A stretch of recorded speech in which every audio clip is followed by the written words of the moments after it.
Tonight, we drift not only through time, but into a space between heaven and earth, between known scripture and lost mysteries.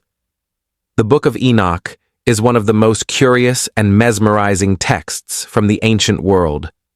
For centuries, it was forgotten, hidden away, preserved only in distant lands, and whispered about in the corridors of the early church and rabbinical thought. Now, with calm curiosity, we will follow its entire story, chapter by chapter, letting the tale unfold slowly, like moonlight over a desert plain. But first, what is this book? The Book of Enoch, sometimes known as First Enoch, is a collection of ancient Jewish writings attributed to Enoch, the great-grandfather of Noah. In the book of Genesis, Enoch is a mysterious figure. Enoch walked with God. Then he was no more, because God took him. Just a single verse. And yet this brief mention gave rise to a vast, poetic, and deeply symbolic tradition. Written sometime between the 3rd century BCE and the 1st century CE, the Book of Enoch is made up of several sections, each one exploring otherworldly visions, angelic beings, divine judgment, cosmic calendars, and heavenly secrets. It blends the mythic with the moral, the celestial with the historical. For early Jewish and Christian thinkers, it offered a bold cosmic vision, sometimes embraced, sometimes rejected, but never ignored. What makes it so unique? This text gives us a window into the ancient imagination, a time when angels were not gentle cherubs, but watchers with luminous faces and burning eyes.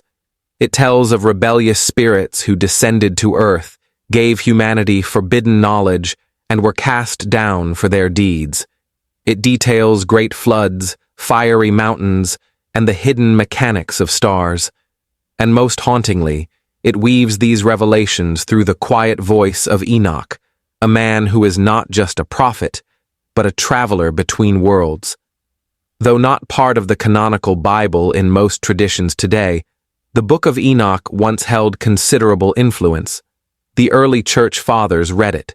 The New Testament echoes its language, particularly the Epistle of Jude.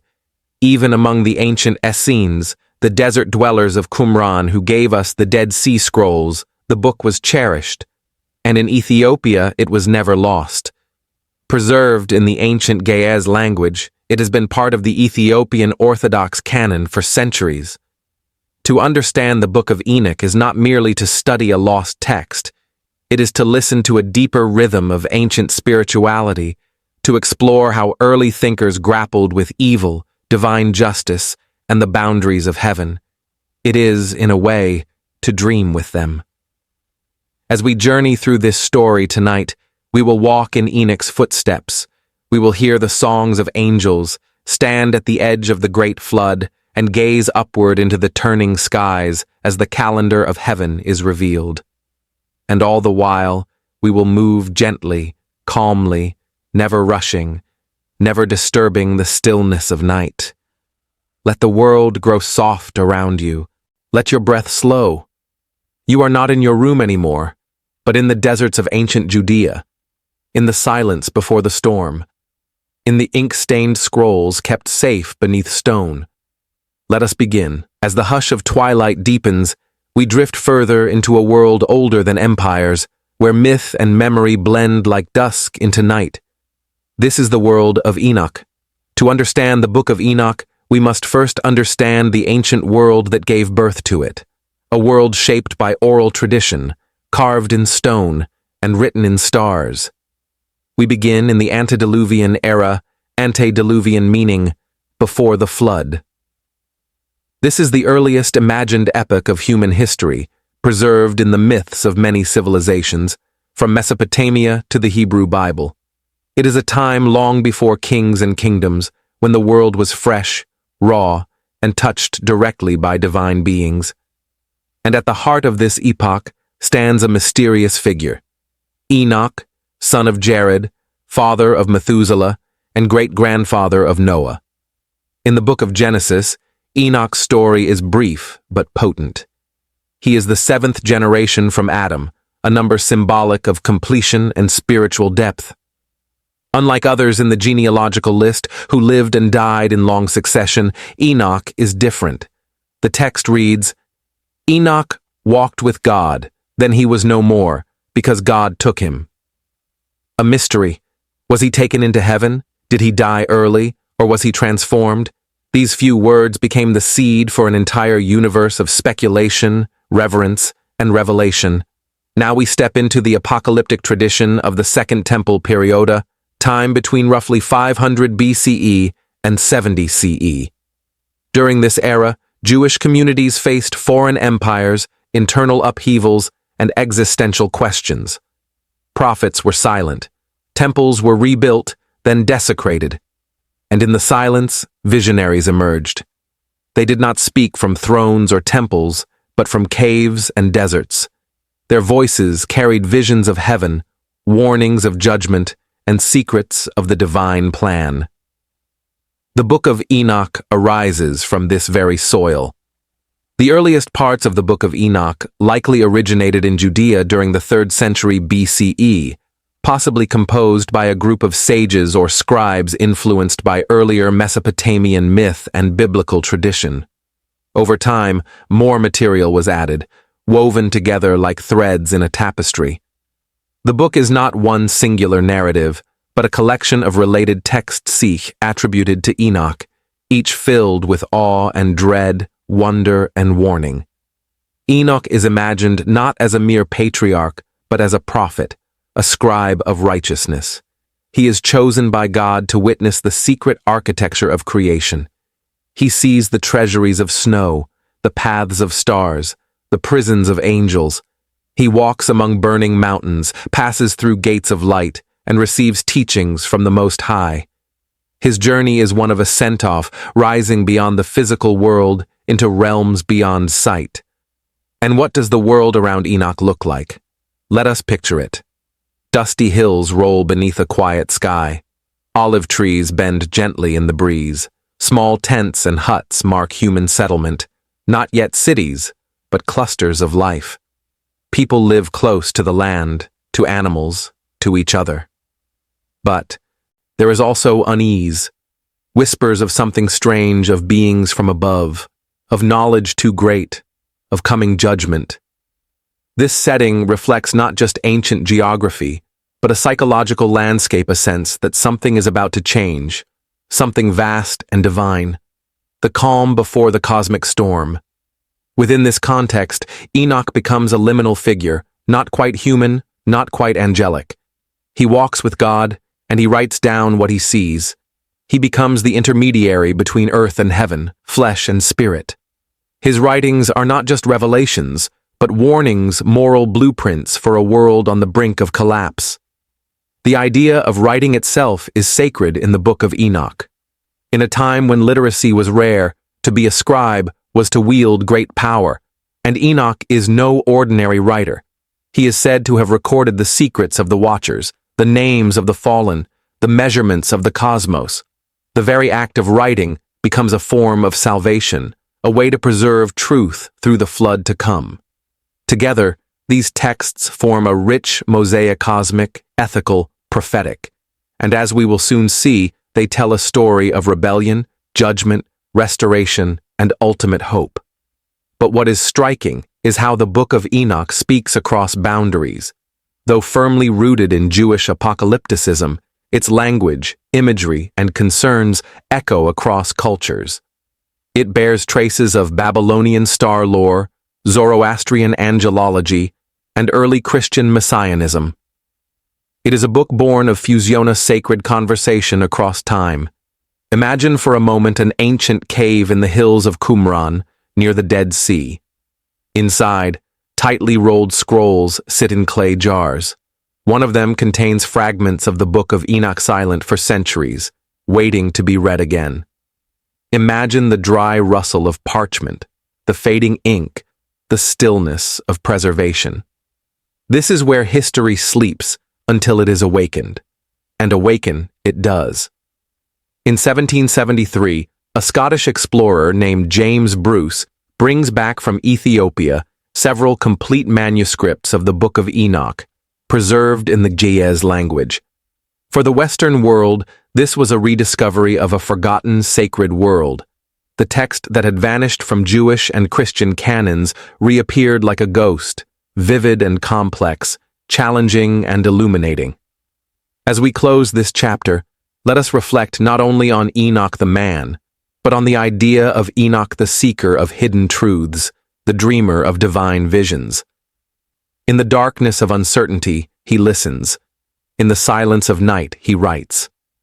And in his story, we glimpse a desire shared by all of us, to know what lies beyond the veil and to find meaning in the midst of mystery. Let the quiet guide you now. The world of Enoch is vast, but we will walk it slowly, step by step. In the next chapter, we will encounter the beings known as the Watchers Angels, who crossed a boundary they were never meant to cross, and set into motion events that would change heaven and earth alike. Close your eyes. Let the sands of ancient time drift across your thoughts like a gentle breeze. The story is just beginning. The stars shimmer faintly above the early earth. All is quiet, too quiet. But tonight, we enter a turning point in this ancient tale. The world is about to be shaken by a divine rebellion, not of mortals, but of angels. These beings are called the Watchers, and their story is the heart of the Book of Enoch. We begin on a high mountain, a place where heaven and earth meet. According to the Book of the Watchers, it is Mount Hermon, a real mountain in the Levant, known for its snow-capped peaks and sacred presence. It is here, the text tells us, that 200 angels descended from the heavens. These were not fallen angels yet.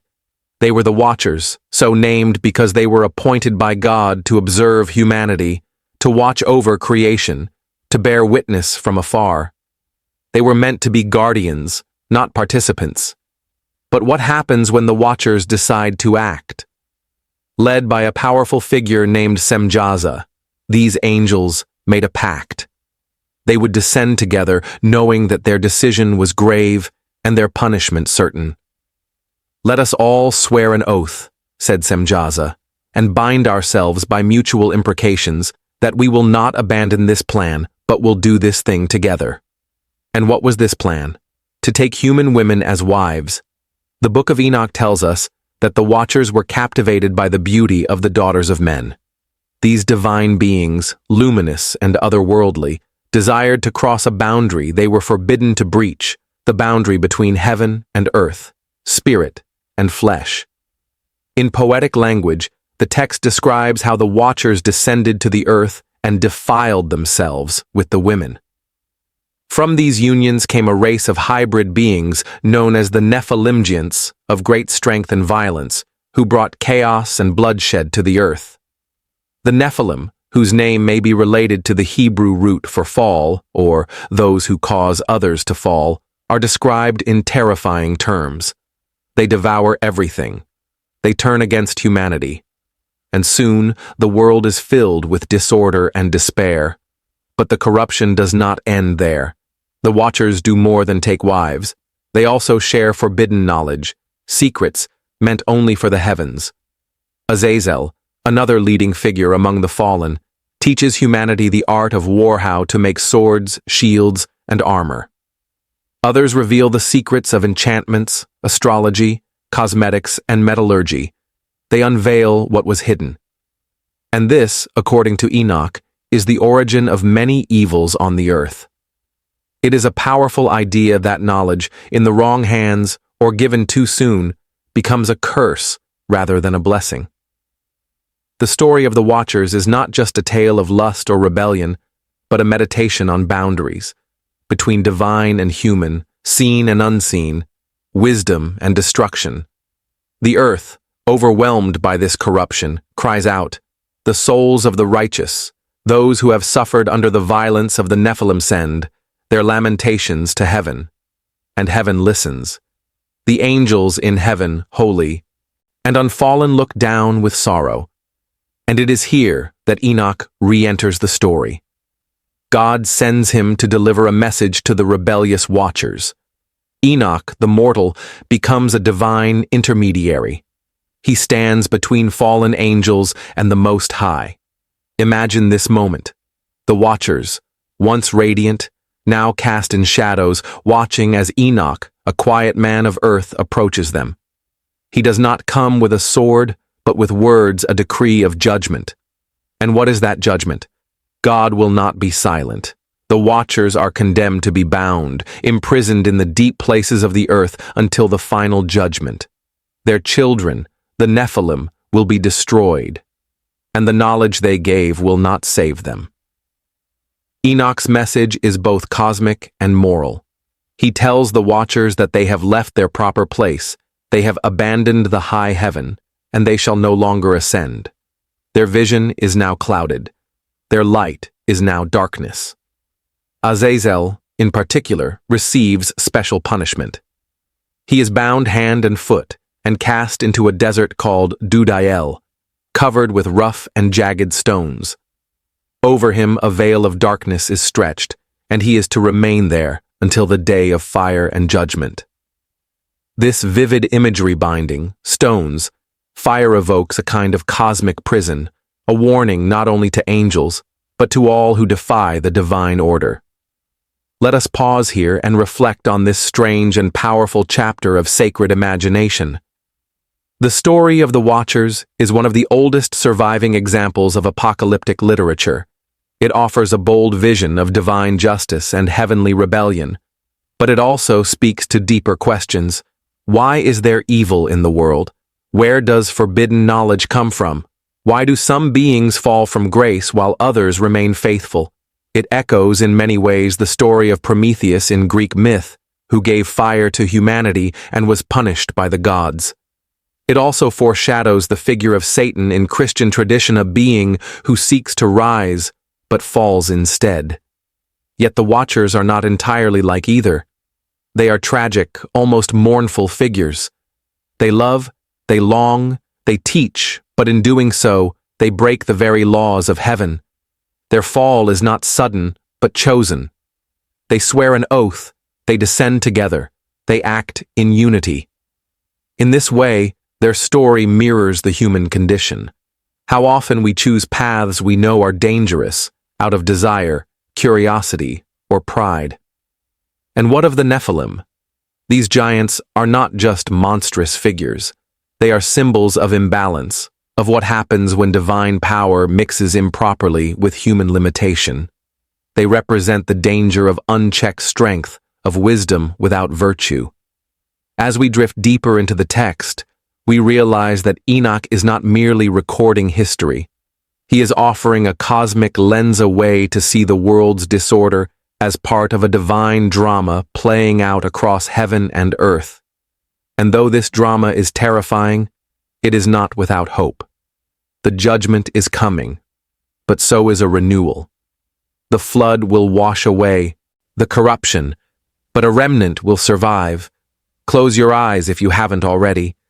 Let the images settle in your mind, a mountaintop lit by stars, angels stepping down in silence, strange golden knowledge spreading like wildfire, and a man, humble and quiet, walking among giants with a message from God. The world trembles beneath the feet of the Watchers, but above them the heavens remain, and from the deep silence a voice prepares to speak again. In the next chapter, we will journey with Enoch as he watches the unfolding punishment of the angels, an account of binding, fire, and divine justice. The ancient order is reasserted, but not without cost. Sleep as the Watchers fall. Dream as judgment nears. The air thickens with silence. The stars, once bright, now feel distant, watching, waiting. The Watchers, who once looked down upon the earth with the serene eyes of celestial beings, now cower in fear. For the decree has been issued, judgment has begun. Enoch, the scribe of righteousness, stands once more in the presence of these trembling angels. His human form is wrapped in humility, yet his words carry the weight of heaven. The Watchers beg him to write a petition, to intercede with the Most High. They long for mercy, for the reversal of their fate. They ask Enoch to ascend on their behalf, to plead for their souls. So Enoch, moved by the sorrow of these once glorious beings, journeys alone. He enters a visiona dreamscape more real than waking life. He is taken up into the heavens, guided by archangels, and brought before the very throne of God. Here, the language of the Book of Enoch grows luminous. It speaks of the great glory, a radiant presence surrounded by countless hosts of angels, by wheels of fire, by crystal rivers and shining halls. The divine court is gathered, solemn and serene, but God does not respond as the watchers had hoped. Through Enoch, the answer returns, not in fury, but in sorrow. "You were in heaven," says the voice of the Most High, "and not the mysteries of heaven have you known, but those of the worthless ones you have made known." In other words, the watchers chose the secrets of corruption over the silence of heaven. They gave away knowledge that was never theirs to share, and so the punishment must stand. The angels will not return to the heavens. Their children, the Nephilim, will be destroyed in a coming flood. Their spirits, it is said, will wander the earth, restless and vengeful, until the day of judgment. These are the evil spirits that later traditions would identify as demons, the disembodied remains of a fallen race seeking to possess and torment. But for the watchers themselves, a more dreadful fate awaits. Let us walk now with Enoch as he is shown the place of their imprisonment. Beneath the mountains, in the hidden recesses of the earth, lie vast caverns dark, silent, and eternal. Here, the rebellious angels are bound with chains of fire. Their wings are no longer radiant. Their faces, once serene, are twisted with sorrow and regret. In the Book of Enoch, this place is called the abyss, or sometimes the pit. It is not hell in the later Christian sense, but a cosmic prison, a place where time itself seems to halt. The angels do not burn, but they are suspended, trapped in a state of waiting. It is a punishment of stillness, of separation from the divine light. Over them the archangels preside. Chief among them is Raphael, the healer, who binds Azazel and casts him into the wilderness. Over him rocks are piled. Around him darkness coils. His eyes, once filled with starlight, now see nothing.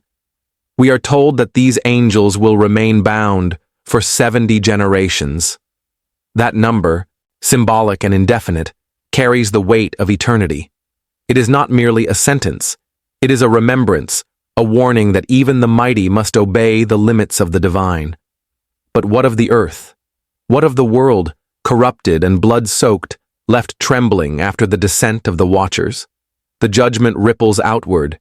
Enoch is shown the coming of a great flood, a purifying water that will sweep over the lands, washing away the Nephilim and restoring the balance. This, of course, aligns with the story of Noah, and indeed, Enoch is told of Noah's birth in mystical terms.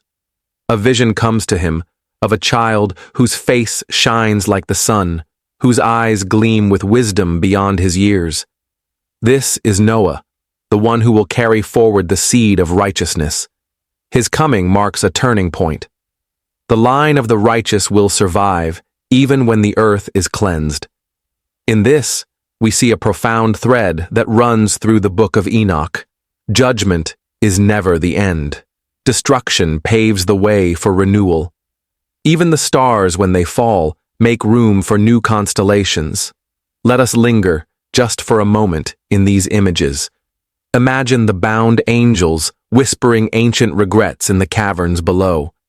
Imagine the skies darkening with clouds, the wind rising, the waters swelling, the world holding its breath. But not all that Enoch sees is punishment. Some visions offer hope. He is shown the heavenly tablets' divine records of every soul, every deed, every law. He sees the tree of life blooming once again, its fruit shining like sapphires.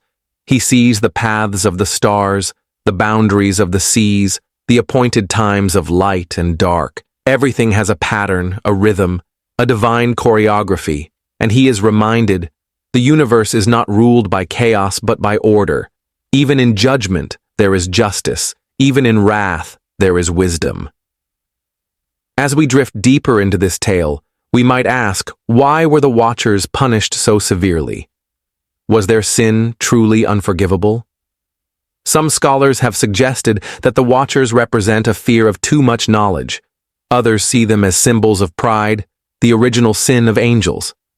Still others read their story as a cosmic mirror of human choices, the longing to transcend limits, the temptation to play God.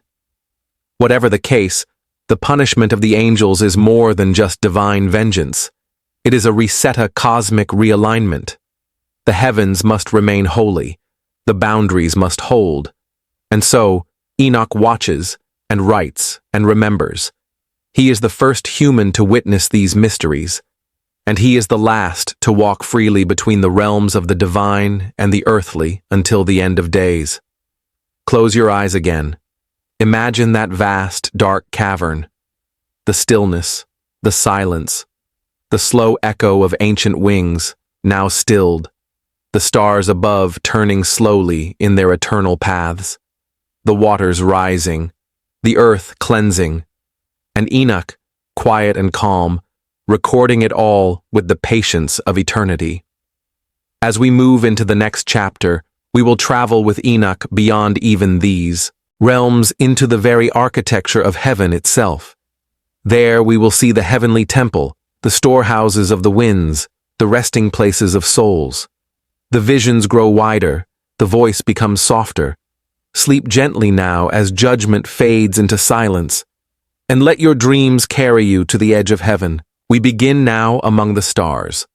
The world of men fades behind us, and the firmament opens like a scroll. Enoch, beloved of heaven, is no longer merely a man. He walks not only in dreams, but in the very chambers of the cosmos. The Book of Enoch turns now to some of its most ethereal and astonishing passages, visions of the seven heavens, the movements of the stars, and the hidden architecture of the divine realm. These are not places we can visit with our feet, but with our minds quiet, unhurried, and wide open to wonder. The archangels guide Enoch higher and higher. First comes Uriel, the angel of the stars and wisdom, who begins to reveal to him the structure of the heavens and the calendar of the skies. They arrive at what the book calls the firmament, where celestial bodies are set upon their courses. Enoch is taught the ways of the sun and the moon, their gates, their rising and setting points, their divine circuits. The world, it seems, runs on a sacred rhythm. The year is divided with perfect precision, 364 days, 12 months, with intercalary days to keep balance. This calendar, known as the Enochic calendar, was more than just a tool. It was believed to be the heavenly calendar, purer and more righteous than the lunar calendar later used by other traditions. To understand the heavens was, in this tradition, to draw closer to the divine order. The stars were not distant, cold points of light. They were watchers of time, keepers of law. Enoch's guide now shows him something even more marvelous, the storehouses of nature. He sees where the winds are kept, chambers of mist and storm, where the east wind sleeps beneath glowing arches of frost. He sees the storehouses of snow and hail, vast halls glittering with icy treasures. Lightning is stored in vessels like wine, ready to be poured upon the earth. Thunder has a dwelling place, and its roar is not random, but summoned with purpose.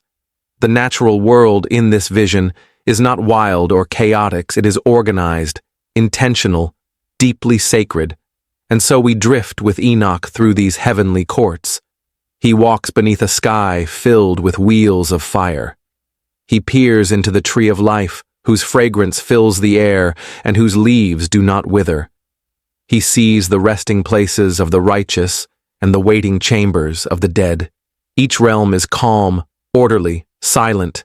The heavens do not speak with words, but with presence. Everything Enoch sees is filled with light, not the burning light of the sun, but a soft, internal radiance, as if holiness itself shines from within every stone, every gate, every breath of wind. He enters the seventh heaven, and here he sees the holiest of all visions, the throne of God. It is said to be like crystal and sapphire, surrounded by flames and wheels, yet still and serene.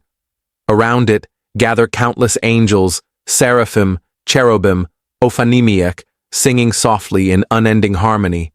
Their wings do not beat. Their presence is stillness. Their songs do not end. They are song. The Book of Enoch doesn't describe God directly, for who could? But it surrounds the throne with such mystery and reverence that we are made to feel it, not see it. We are told that Enoch is not destroyed by the vision, but transformed. He is no longer merely a scribe. He is lifted, spiritually transfigured. In later Jewish tradition, he will become Metatron, the highest of angels, the scribe of heaven.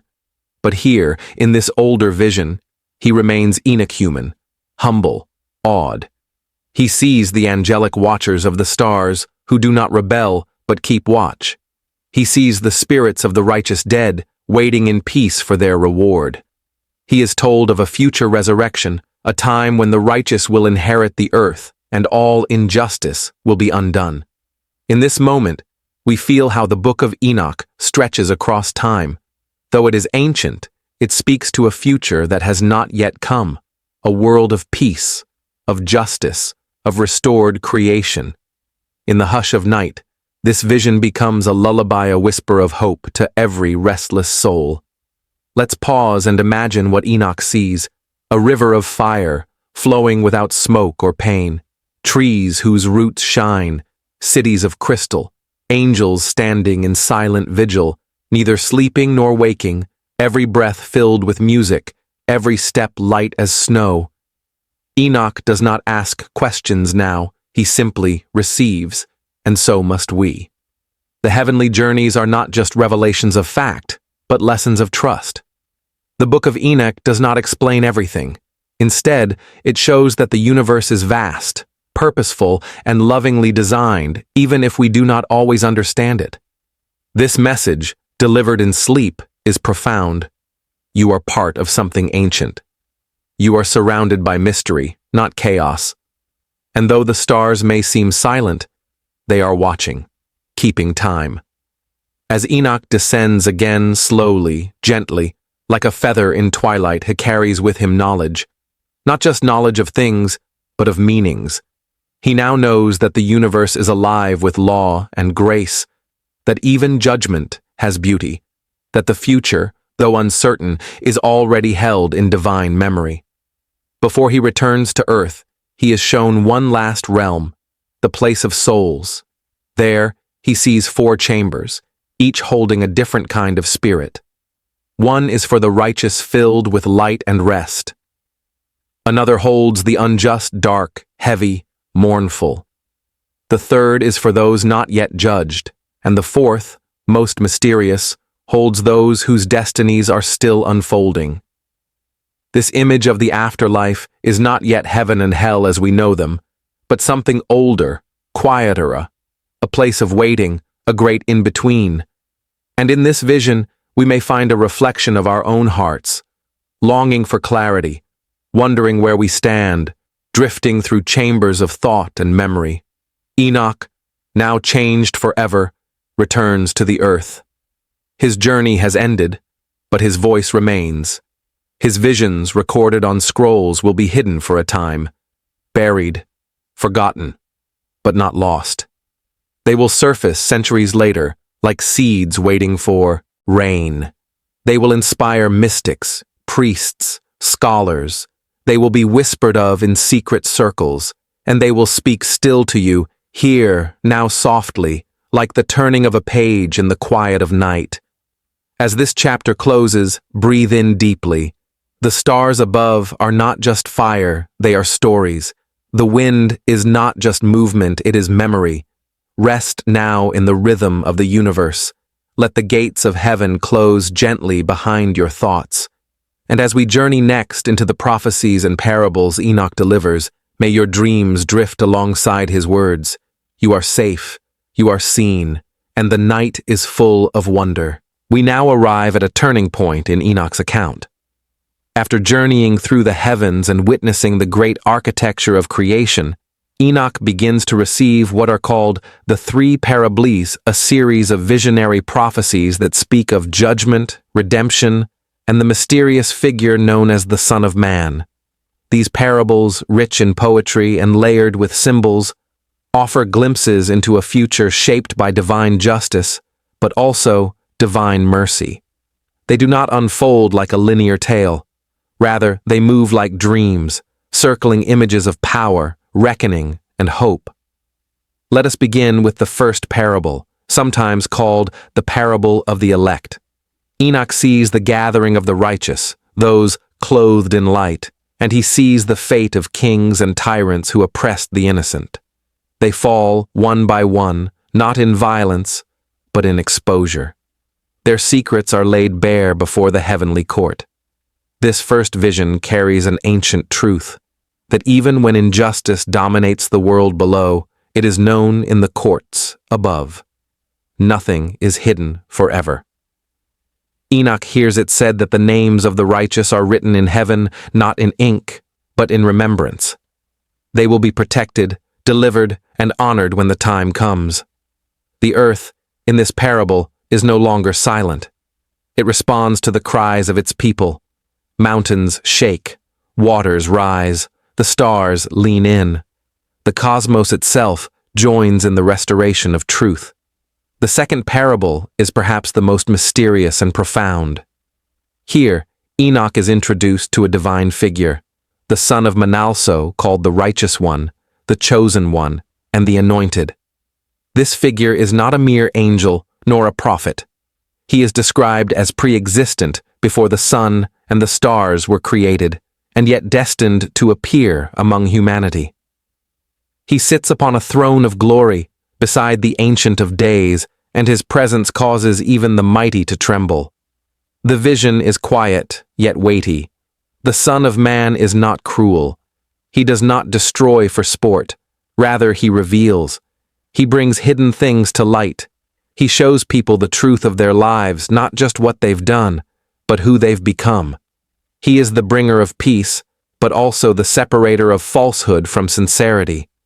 Those who have lived by violence and deceit will wither in his presence.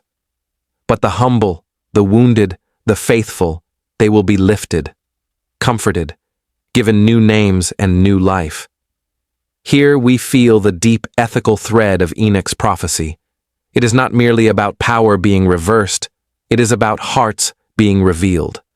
The true and the false, side by side, are given light, and what is false fades away.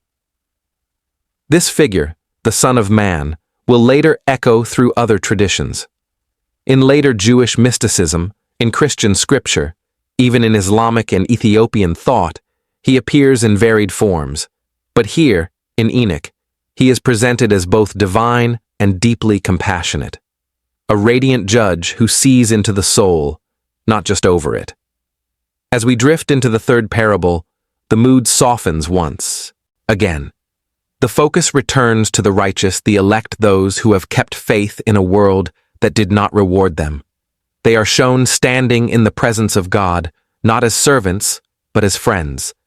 Their voices join the heavenly choir, and their tears are dried.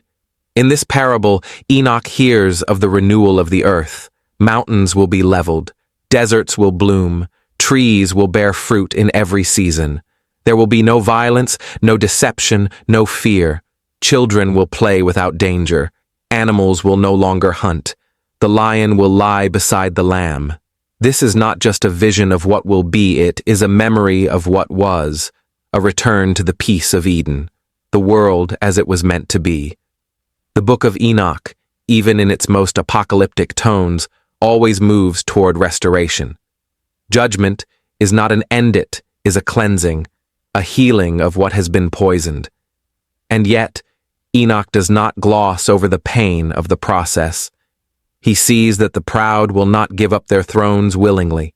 He sees that some will reject the light, even as it saves others. He sees that truth often wounds before it heals. These parables, received not in anger but in awe, become part of Enoch's sacred duty. He is to write them down, hide them, preserve them for a generation that will understand.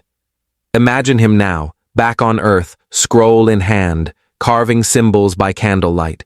He writes not just for his time, but for all time. He writes for those who feel lost, for those who wonder whether goodness matters in a world so often ruled by the cruel. He writes so that you, here and now, may sleep in the knowledge that justice, though delayed, is never denied. Let us dwell a moment on this world he foresees, a world of gentle mornings, of rivers that sing, of skies that do not threaten, of words that heal instead of harm, a world where the weary are embraced, not exploited, where the wise are listened to, not silenced, where the divine is not far away, but near whispering in every leaf and every breath. Enoch's parables, though ancient, still speak. They call not for fear, but for readiness, not for hiding, but for becoming.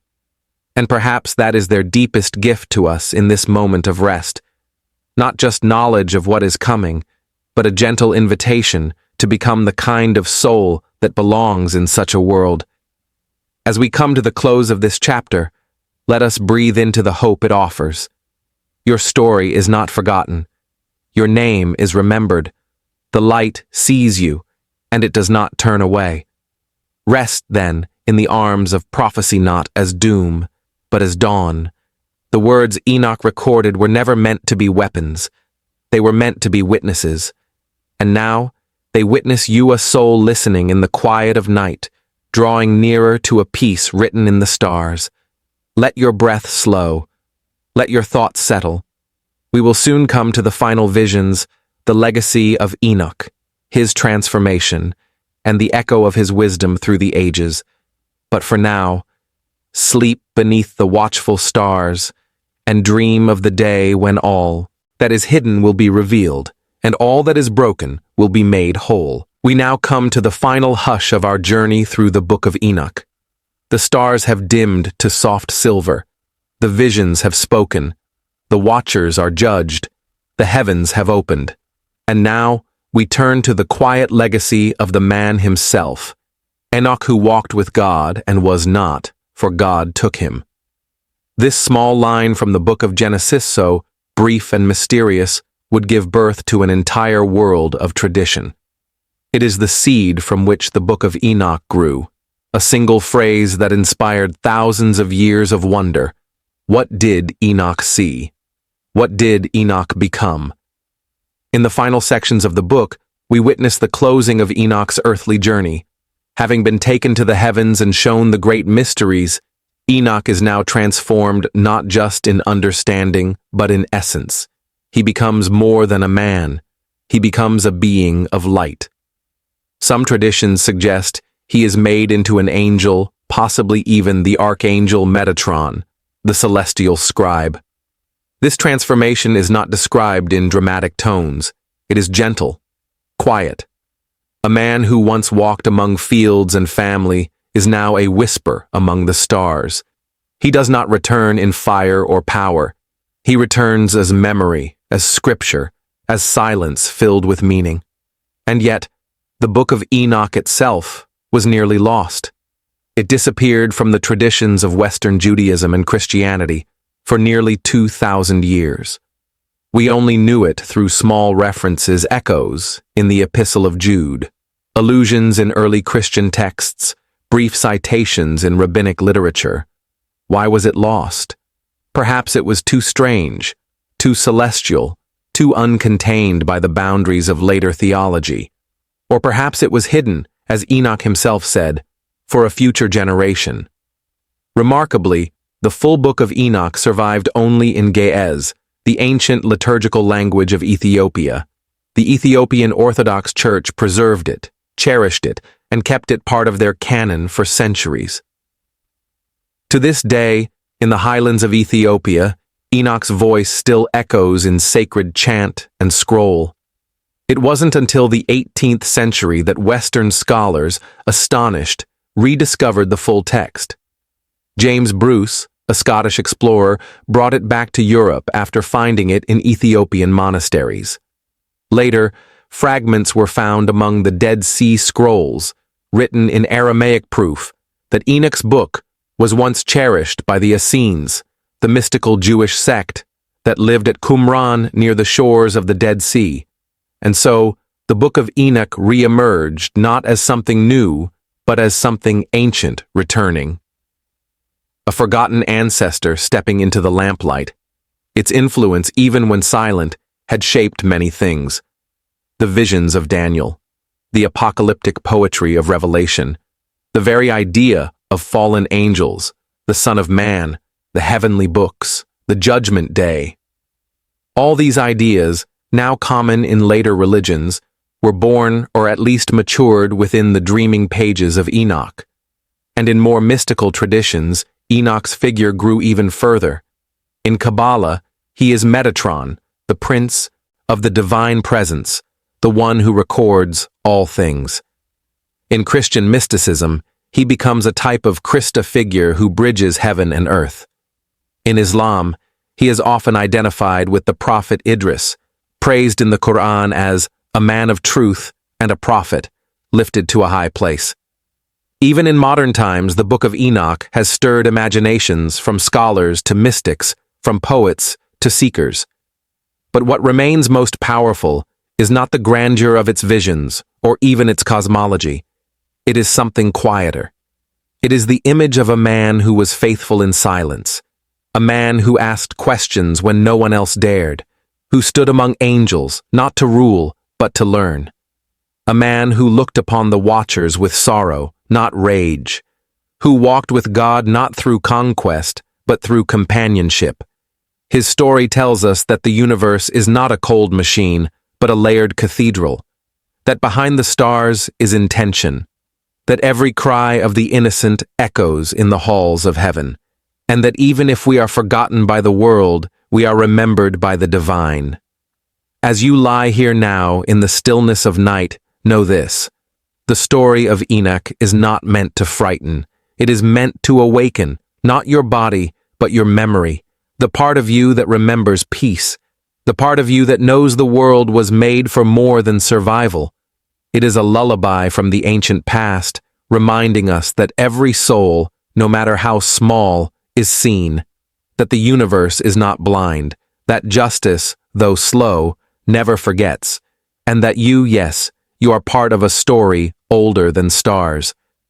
So now we close the scroll, the visions fade, the stars dim behind their clouds, but the message remains: walk gently, speak truth, seek wisdom, and let yourself be known. The Book of Enoch, like its author, vanished quietly, but in the stillness of your own heart, it returns again tonight. Sleep well, seeker, for the watchers have fallen, the righteous have risen, and the heavens still remember your name. Good night.